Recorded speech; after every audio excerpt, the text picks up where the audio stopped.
On this episode of Selling Life and Annuities, we're going to talk about permanent life insurance and some tips on how to properly sell it and fund it.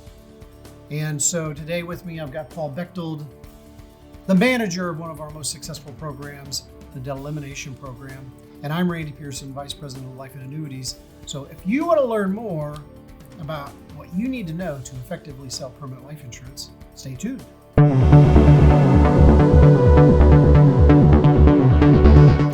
All right, Paul. So, hey, listen, you know what? I'm going to do something a little different here. Before we get into the content of this video, I want to ask you guys out there who are watching this video, and I talk to you almost on a weekly basis, many of whom say, I get a lot from those 7, 8, 9-minute videos. I want you to do me a favor. I want you to click subscribe, as well as the notification bell, so that you see and get notified every time we come out with new content.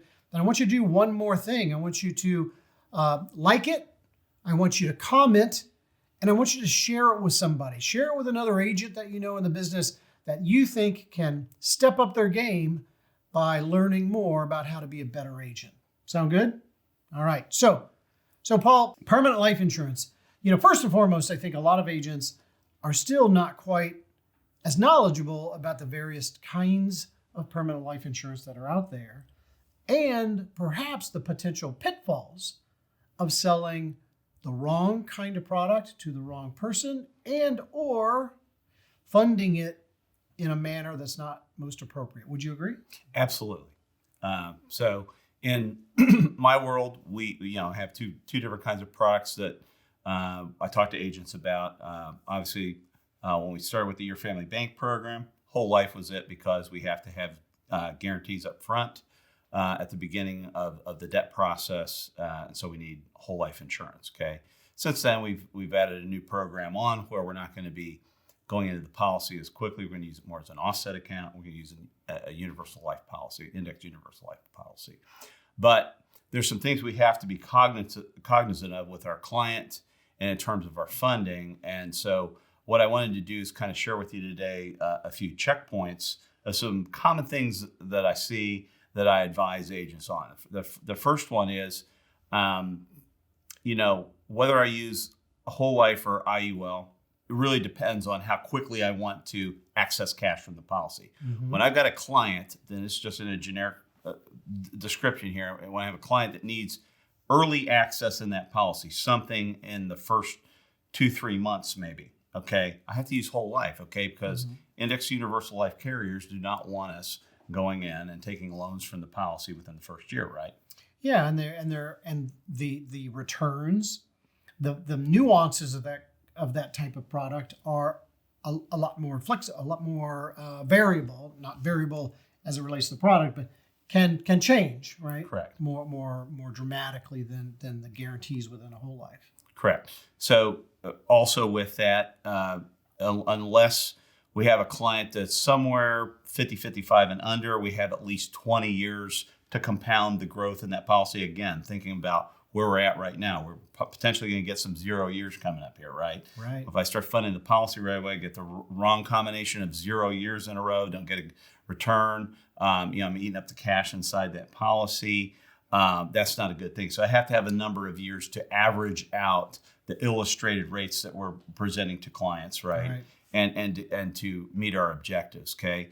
Also needs to be max funded. If I'm using an IUL, okay, really the only way I like to sell IULs is where I'm minimizing the death benefit and I'm having max cash accumulation so that we have no risk of lapse in that policy. Right. And then the other thing is with the IUL, when you illustrate it, look at the entire illustration. Look to see, when did the zeros show up on those columns, right? And particularly that midpoint and the hypothetical. Yeah, and understand what they represent, right? I mean, it amazes me how many agents out there, really don't understand that guaranteed column in the IU illustration and need to, because eventually a client is going to take a look at that and ask them, what is this? What do these zeros mean? And how does it manifest itself, right? So really, the key is to understand your client, but also understand the product, and always keep in mind that we're talking about life insurance here, right? And as such, we've got to meet the client's needs and make sure that the product is sold properly.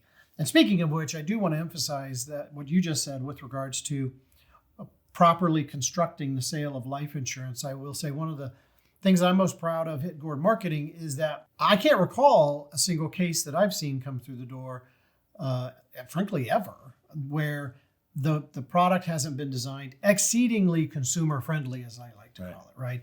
Structured properly with very high amounts of cash value and always designed in the client's best interest, right? And when you do that, you can always feel comfortable that sale should stay on the books and that you can't ever get sideways. Right? The key element of that is that it is permanent life insurance, and we want it to be there permanently when they need it, not if they need it. Right? Absolutely. So, one last tip that I'd like to offer agents out there, because I had a call recently from somebody. He wanted to do an IUL on a lady, and she was 52 years old, and I said, well, he was in a quandary about whole life IUL, this, that, and the other. And I said, well, how much are we looking to fund the policy with per month? He said, $200.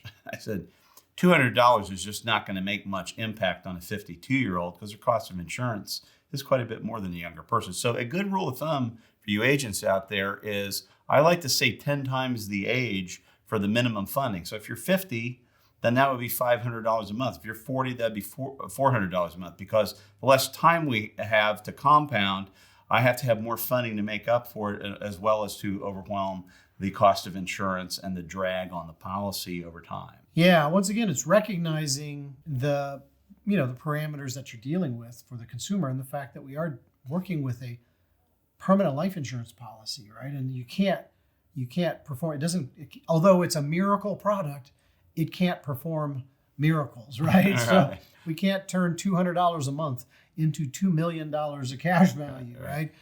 But really great points there. And once again, I think the key is that we've got a lot of expertise at Gord Marketing to assist agents in selling more effectively, selling properly, right? Making sure they're putting their clients in the best products. Those resources include yourself, Paul Bechtold, right? Always available to assist myself, Randy Pierson, Ray Parman and Craig Mira, two other members of our life insurance sales and marketing team, who are always at your beck and call to assist you with better understanding the products and the sales process. But listen, Paul, with that, our time has kind of come to an end here. I want to thank you for watching this video. And once again, please access the resources that we have here to assist you in selling, because they don't cost you anything. So give us a call.